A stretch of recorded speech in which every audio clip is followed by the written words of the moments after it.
Doctor గారు, మా వారు నైట్ ఎక్కువగా గురక పెడుతున్నారు. దీని వలన ఆయనకు ఫ్యూచర్‌లో ఏమైనా ఇబ్బందులుంటాయా తెలియజేయండి అని అడుగుతున్నారు. ఈ ప్రశ్నకి పల్మనాలజిస్ట్ డాక్టర్ గంగాధర్ గారు సమాధానం అందిస్తారు. నైట్లో ఎవరైతే ఎక్కువ గురక పెడతారో దీన్ని మోస్ట్లీ వాళ్ళల్లో అబ్స్ట్రక్టివ్ స్లీప్ అప్నియా అనేది ఏమన్నా ఉందేమో చూడాలమ్మా. దీన్ని అబ్స్ట్రక్టివ్ స్లీప్ అప్నియా అంటే ఎక్కువ గురకతో పాటు వాళ్ళు నిద్రలో వాళ్ళ అప్పర్ ఎయిర్వేస్ మూసుకుపోతూ ఉంటాయి. మూసుకుపోవటం వల్ల సరైన ఆక్సిజన్ లోపలికి పోదు. కార్బన్ డైఆక్సైడ్ ఏదైతే ఉత్పత్తి లోపల బాడీలో అవుతుందో అది బయటికి ఎక్సేల్ కాదు. దీన్ని స్లీప్ అప్నియా అని కూడా అంటారు.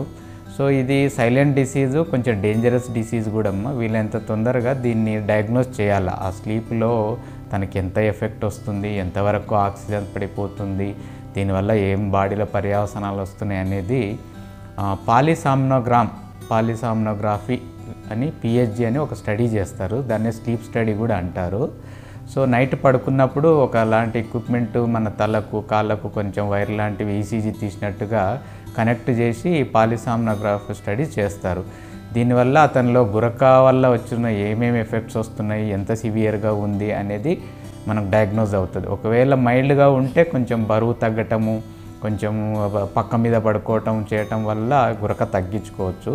కానీ కొంచెం ఎక్కువ సివియర్గా ఉండే వాళ్ళల్లో సిప్యాప్ థెరపీ లేదా ప్యాప్ థెరపీ అంటారు. అది ఒక చిన్న మిషన్ లాంటిది ఉంటుంది.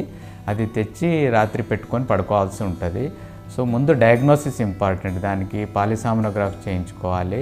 మైల్డ్గా ఉంటే కొంచెం బరువు తగ్గడం అటువంటి చేయడం తగ్గించుకోవచ్చు. సివియర్గా ఉంటే మాత్రము ఇమీడియట్గా సిప్యాప్ థెరపీ అనేది ఉపయోగించాల్సి ఉంటుంది. ఇది సైలెంట్ డిసీజు. వీలైనంతవరకు తొందరగా మీరు డాక్టర్ని కలిసి ఆ పాలిసామ్నోగ్రఫీ చేయించుకొని ఎంత సివియర్గా ఉందో డయాగ్నోస్ చేయించుకోవడం ఉత్తమం.